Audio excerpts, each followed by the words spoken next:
Hello everybody, John Abdo here, author of Wolves of Croton, The Untold Story of Milo. I just want to give you a different type of presentation today. I'm actually trying a different recording style. For those of you who've been watching and following me, I've done a couple live presentations. So today I'm directly going right to the screenshots here, and I just want to talk about more specifically about the research that I've done on the book actually. So as you know, Wolves of Croton is about the story of Milo of Croton, the greatest Olympiad wrestler of all time, the strongest man who ever lived, the man who's known to have carried a bull. So from a young boy to a mature man, he carried a young calf to a mature bull. We'll get into how bulls progress in weight and size, but this is Milo's record. It's a very impressive record. You could see that in 540 BC, which is the 6th century BC, he competed in the World Youth Games. Believe he was around 19 years of age because the expiration for youth competitor qualifications is before their 20th annum.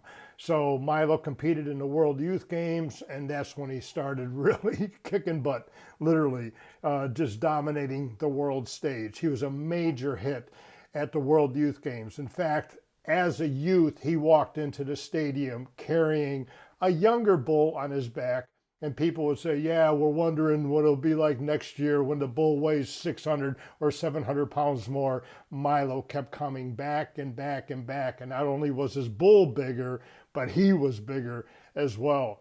61st, 62nd, 63rd, 64th, 65th, 66th, 67th Olympiad Games. He won 7 Olympiad titles according to Simonides, who was around the same age as Milo. Milo was born in 559 BC. Simonides was actually born in 556 BC, somewhere there. He's like 3 years younger than Milo. So you can imagine growing up with this unbelievable human being in existence, a god man that they were calling Milo because no other human was able to lift a bull, let alone perform all of the other feats that Milo performed. When Milo was nearing 48, 49 years of age, he fought in the Battle of Sybaris, which he commanded an army of inferior numbers. The historians say Milo's army was approximately 100,000 soldier athletes. The Sybarites mounted over 300,000 warriors onto the battlefield. Milo came to the battle wearing a lion pelt as his garb, a lion that he killed, symbolic of Hercules, who killed the Nemean lion as one of his 12 labors. And we'll talk about this later. In 509 BC, Milo met his demise. So let's go to the next chart. This is just another chronology. Hope it doesn't, I just want to go back and forth here, just show you, the different charts I put together. I don't know which one is easier for people to read, but this one here is another chronology, basically the same thing. The other one I started at the World Youth Games. Here I'm starting at Milo's birth, which I mentioned is 559 BC, but it goes in succession here from the 61st to the 67th Olympiad Games, 536 to 512 respectively. The Battle of Sybaris, which was 510 BC, and his death at approximately the age of 50 at 509 BC. But you could see this here is almost like a 30-year dominance from 510 to 540 BC when he started in 540 BC to 510. A 30-year dominance as being the strongest, toughest man in the world. And I say 30 years because he fought in the Battle of Sybaris as an athlete. And this is what the Olympiad Stadium looked like. And I say stadium with an N because that's what they would call it back then, stadion. And I believe that these arches right here, I believe it went all the way across. Maybe some ransackers just knocked them down and got some pieces of Olympia back at home, as their relics or whatever. But this was the actual arched stone corridor that Milo of Croton walked down. The warm-up room is obviously back here, and that's where the stadium was at. That's where the running races. So you can imagine all these people on the grounds over there, tens of thousands of people waiting And when Milo came in holding a bull, they would see the light at the end of the tunnel darken. They go, Milo is coming, Milo is coming. All right, so here's the progression right here. I'm going to skip back and forth. Let me see, from this chart to this chart. In fact, let me show you this chart first. The approximate progression of body weight. So in doing the research of the book, I just didn't research Milo. I researched all the animals, the wolves, the bulls, the eagles, the mongooses, all these animals I did research on to find out exactly what they weighed, how big they were, their temperament, the topography they lived on, et cetera, et cetera. So according to, this is more recent records, ancient animals were of different sizes, and some say they were even bigger in size because they had more sustenance availability. But a newborn calf weighs approximately 88 pounds. That's what Milo is lifting down here. His base training, 40 kilos, is 88 pounds. And as the bull gets older, around 9 months of age, I didn't put 6 or 9 months of age in here, but I do list it in the book. It's about 650 pounds between 6 and 9 months of age. And the interesting thing is that even though Milo was able to lift a full-grown bull, which they become full-grown at around 4 years of age, which is well over a ton, 2,200 pounds. Some may weigh 1,800 pounds. It's still a huge weight. I believe many athletes on Milo's team who mimicked Milo, if they weren't able to lift yearlings, they definitely do quarter squats with them, lift them up. They definitely were grappling with the bulls for strength training, you know, grabbing them by the horns. The horns were probably wrapped in padding and stuff like that, so they wouldn't get poked and get injured for their competitions and training and stuff like that. But around 6 to 9 months, they're weighing between 650 to 900 pounds. A yearling, obviously 12 months or 1 year. You can see 2 years, 3 years, and 4 years. So Milo, as a young boy right here, as a young boy right there, he definitely aspired to be this guy right here. He put this image of this bull in his mind at a young boy and says, every day I'm going to progressively burden myself with this resistance, and that'll be the conditioning process that I will endure. Amongst other things, wrestling is the toughest of all combat sports. Boxing and pancration, they have their difficulty factor, their hardness of training, their levels of endurance and stamina and attrition. But wrestling, you're wrestling constantly. You're resisting another opponent. And I believe the ancient athletes, particularly Milo of Croton, if Milo was lifting a calf to a bull, he was around livestock, so he was around rich people. His father was a rich man, and you just didn't have bulls and calves and horses and pigs and all forms of livestock if you didn't have money. So I believe Milo came from a rich family, although he may not have, relished into riches himself. I think he was a real simple guy. He was just into defending the ideology and economic status of Croton. He took care of his people.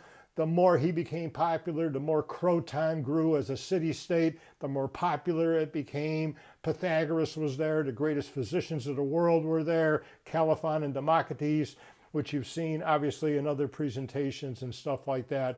But you go from this as a young boy lifting 88 pounds, and then over the course of 4 years, and all of a sudden, boom, you become Milo of Croton, the man who can carry a bull, the strongest man in history.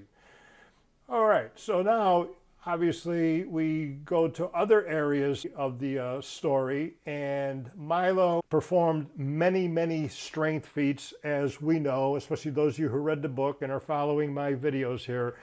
And this is from a historian. This is from the Project Gutenberg ebook, The Story of the Greeks, which is all based on historical facts. And I'm going to read it. I love reading this. Milo's hands were so strong that when he seized a chariot, even with one hand only, 4 horses could not make it stir, could not make the wheels stir until he let it go. Milo's hands were so strong. I think it takes the whole body, but look at his hands. You can see his triceps right there. This is artwork I designed and I had commissioned to an artist. Did an excellent job at that. But this is 4 horses right here. That's 4 horses. You can see 1 nose, 2 nose, 3 nose, 4 nose. It's hard to draw 4 horses that are side by side. The charioteer slaps the loins. The horses start kicking up their feet and dust, but the wheels do not stir. So Milo of Croton was an absolute powerful, powerful man. The other strength feats I describe in the book, remarkable strength feats. They talk about his hand strength quite a bit, and I believe the reason why they talk about Milo's hand strength, other than the fact that he was able to carry a bull, was the fact that in 524 BC, they had a ruling against finger breaking when Milo was competing for his 4th Olympiad title. And it's like, why are you changing the rules on this guy? Well, they weren't changing the rules on Milo per se. They were trying to make the rules more fair for his wrestlers, because a lot of wrestling techniques, you just wave your hands in front of the opponent, especially Milo. You don't want to lock up with this guy, hand cupping the back of the neck, the other hand cupping the tricep of your opponent, or hands on shoulders. You don't want to even get close to this guy. People were using the technique called acrotriorasmos, and acrotriorasmos is just staying away from your opponent as long as you can, and hopefully the guy will get tired, and then you can go in with some type of offensive maneuver. But not against Milo. His hands were so strong that when he grabbed your hands, his opponent's hands, I think he just crushed their fingers, broke their hands, broke their wrists, and if he gave a twist, dislocated elbows and pulled humeruses out of shoulder joints and things like that. So that was a game changer in 524 BC. 4 years later, in 520 BC, and I did a whole live seminar on this just recently, and I think live seminars are only on Instagram for 24 hours, but this is on my YouTube, and you can go and watch that. The Hoplitodromos is hoplite warriors running at the Olympiad Games, a real controversial decision by the Alien Committee. It's like the reason why they founded the games in the first place is to have peaceful acts, because the Greeks, all the Greek city-states were fighting for territory. Most of the battles were over territory. And if it wasn't territory, it was for just pride, just to have more land. But to have a warrior with a spear, a shield, helmet, greaves, which are like baseball catcher, pads or whatever. They even have bushkins on. This picture right here kind of looks like he's barefoot, but they would have bushkins, which are boots, and they ran in races. The race that they raced was called the dialysis, and the dialysis is 2 lengths of the stadium, garbed in military armor, and I describe it. Look at this guy right here. So here's a hoplite soldier. I describe it, and he doesn't have all the garb on, but he's got this heavy hoplon, which is a shield. This guy looks muscular enough to hold this, but he's got to sprint like 1,200 feet, 600 one way, 600 the other. Can you imagine how hot? That's a metal helmet. That's a bronze helmet. Can you imagine how hot it is inside there? He starts sweating, and how's he going to wipe the sweat from his eyes that's dripping in his eyes? The Olympiad Games were contested in Olympia in August, where it's super hot. I wrote in the book that when they take the helmets off, they're burning their fingers because the sun is beating on this thing. I mean, just look at this guy's body. Look at the scars he's got here and here and here. I know that they wrestled with animals. Here's some scars on his thigh right there. You can see the scars right there. I don't know if this is a real guy. I mean, it's such a unbelievable picture. I found this, and I've seen it a couple times, and the first time I found it, I go, oh, it's not mine. I don't know who it belongs to. And then I took a screen snapshot of it. So whoever it belongs to, let me know. If you want me to give copyright and all that other stuff, I'm so happy to do so. If you want me to take it off, I will. Disappointingly, it doesn't belong to me. This is a picture that somebody else took or drew. And if this is a real guy, look at the muscularity of this guy. Who knows how big he is? Back in those days, the average height was 5'6". So this guy's probably a lightweight, according to like UFC body weight standards, like 155 pounds or something like that. But that is the original knuckle sandwich right there. Look at those knuckles.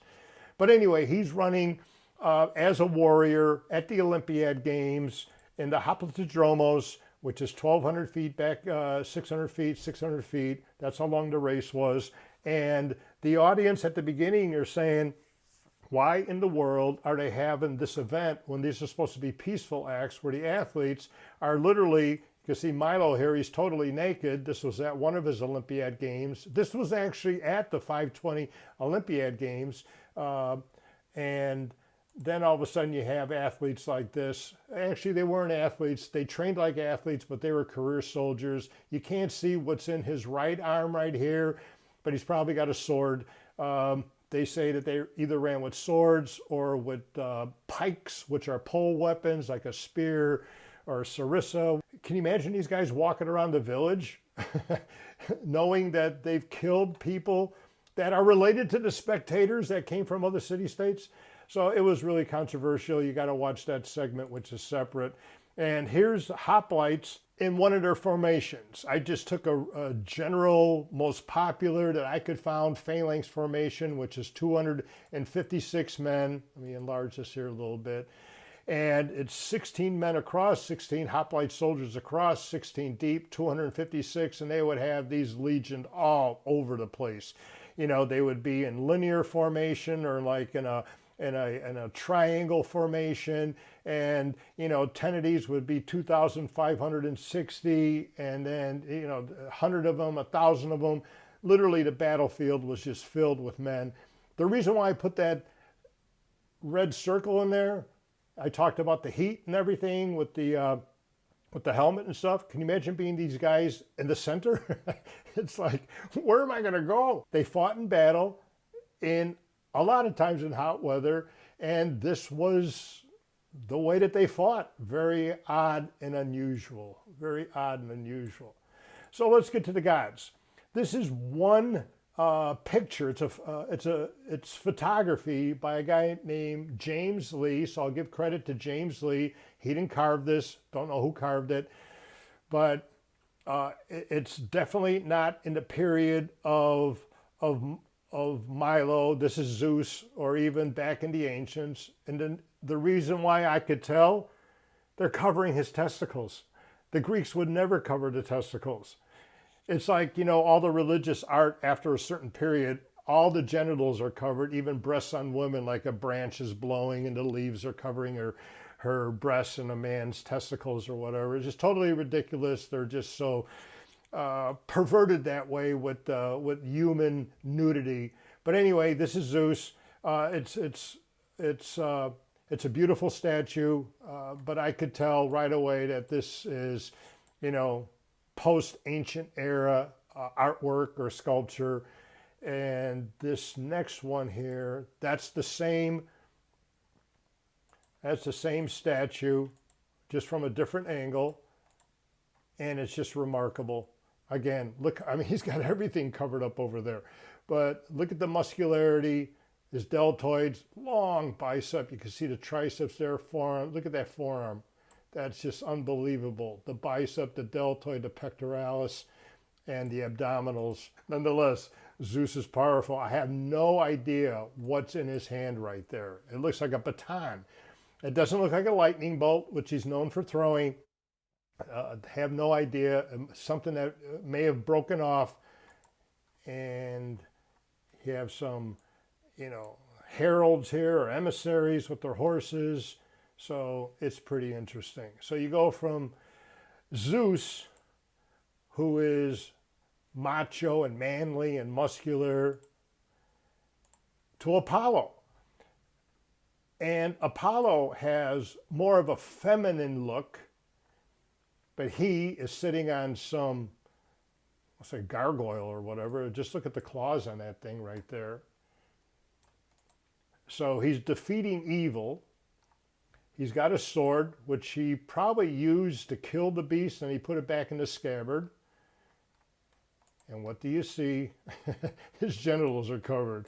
You don't cover the genitals, but this is back in 1752, so it wasn't back in BC or even early ADs where testicles were man's symbol of masculinity. But anyway, it's still a beautiful statue, just great artwork. Looks like some museum or something like that, and just the detail of it all or whatever. But if you're, a historian or a critic of artwork or whatever, you could say, well, hey, that's not original right there. Why would they cover the most important part of the human body, the body that makes humans in the first place? So that's just my take on it. It's not that I have to see everything nude or naked, but it's not authentic. It's more of a religious decision or a cultural decision. We don't want to show off his genitals because, it's against our ideals at this point in time, but not the ideals of the ancient people. Because look at this. So here's Hercules. He's got a guy in a body lock, and you do see his testicles and even his penis, which they're all uncircumcised. But what's so unusual about this picture, he's got the lion garb hanging on the back. We know Hercules killed the Nemean lion with the same type of hold, but around the Nemean lion's neck. So he's squeezing the air out of this guy, and this guy's looking down at Hercules' hands that are clasped and saying to himself, I'm dead. There's no way I'm getting out of this thing. I'm dead. But, and he's got him up in the air, and he's going to crush the life out of me, burst my lungs, or throw me to the dirt and break my bones. Either way, Hercules was known to be a fantastic wrestler. Milo of Croton was known to be the second coming of Hercules, not a brother to Hercules, the second coming of Hercules, the reincarnation of Hercules, which is even more of a compliment or an adornment. This is Hercules again, and sorry for the blurriness. This is the best I could find of this. This picture and this artwork is unbelievable. Again, genitals are covered. There's no way that ancient artists would have covered Hercules' testicles. People wanted Hercules' genes. They wanted his genes, and the sperm came from the testicles. It's just a fact of Mother Nature and a fact of the ancients. It's a fact. It's a fact of the animal kingdom. Female animals are always looking for the strongest mate. That's why they fight for it. That's why supposedly testicles hang from the male's bodies. But anyway, he's killing 3 beasts right here. Looks like some dog beast or whatever. And you could see, well, sorry, it gets kind of blurry. But anyway, these got canines. They look really mean. Or this one here looks like, I'm getting crushed. I'm getting the life crushed out of me. This one's saying, I'd like to bite this guy, but I can't. And this one is saying, I'm just taking my last breath of energy. But look at this muscularity. I'm going to zoom in here. Just look at that muscularity. Unbelievable. So whoever did this, other than the drape, which is probably a lion's pelt, covering his genitals, which I don't want to beat that to death, but his deltoids, his pectorals, look at that development. Look at that bicep right there. I mean, that bicep is unbelievable, but what's even more unbelievable is that forearm and the wrist. And then look at his knuckles. It's just unbelievable. And then his rectus abdominis right here, that's the rectus abdominis, okay? But if you want to count his abdominals, 1, 2, 3, 4, 5, 6, 7, 8. He's got an 8-pack. The intercostals and serratus, but look at those obliques, those external obliques. It's just, oh gosh, this is such a beautiful work of art. The quadriceps, the gastrocnemius, right in there. I wish I could see his toes, because most of these artists spent a lot of time with toenails and toes and stuff, and then obviously his burly hair and stuff like that. Where do we go from here? Oh, so I talked about Milo's death, and I was trying to stay away from Milo's death because I don't want to give away the ending of the book. But this is by Charles Menier, and you could see the lion's paw is covering his genitals, but it's a lion. It's not a wolf.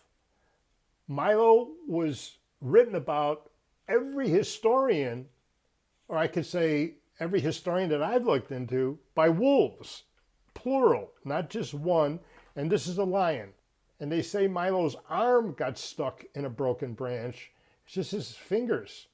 Milo could have pulled himself out of that. So it's not totally realistic. It's a great work of art, and I'm sure other people appreciate it. You could see the lion's, is that the lion's tail right there? How's it wrapping around? It's just hard to see. The lion is obviously biting into his upper buttock and external oblique, the rear oblique, maybe even lumbar erectors with his lower canines. His claws are digging into Milo's quadricep. And yeah, this guy's dying. This guy's dying, but it's a lion. It's not a wolf. Okay, this is a wolf. This is a wolf by Joseph Benet Souvi, however it's pronounced. I want to give these artists credit. This is a lot more authentic. Again, no, I have to say, why do they do that? It's like, okay, I guess religion really did change sexuality quite a bit. So here, not his arm, his fingers are caught in a branch. It looks like you could just slide your fingers right out of that. If he's surrounded by a pack of lions, this guy would have bit his fingers off to get away from a pack of lions. This here is a wolf.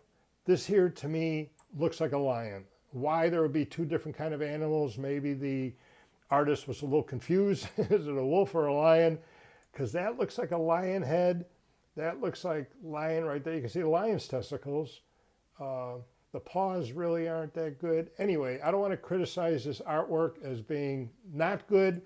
I'm sure it's, it's been prized. When you look up Milo of Croton on the internet, you find this picture. You will definitely find this picture. Somewhat muscular, looks kind of flabby in the midsection, no abs or whatever. So Milo lost it by that stage. But that is a wolf or a dog, dog-like animal. This here is what I consider to be a lion, but it has canid representation. And then here's one of the pictures in the book as I'm concluding here. I appreciate you staying with me. But get this. So this is one of the pictures in the book. It's also on the back cover. But a guy who read the book, loved the book, tattooed this on his chest. This is right after he had the artwork done. He says, oh, it's still red, still sensitive. I'll send you a picture. He gave me authorization to use it, but I told him I don't want to use this picture. But this was almost a year ago, to be honest with you. But I want to thank him for that. And that's kind of cool. Great conversation piece. But anyway, for an artist to have the cover of your book, this is the back cover picture, tattooed on a reader's chest is quite an honor. I appreciate you joining me. I'm going to produce more of these. I kind of had fun with this. Might have went on a little bit longer than what I thought, but hey, thanks for watching. Those of you who read the book, I really appreciate it. Please like, subscribe, follow, all that fun stuff, and we'll see you again soon. I'm John Abdo, thanking you for watching. Stay strong and healthy, and perhaps one day, thousands of years from now, people then will be remembering your name as well.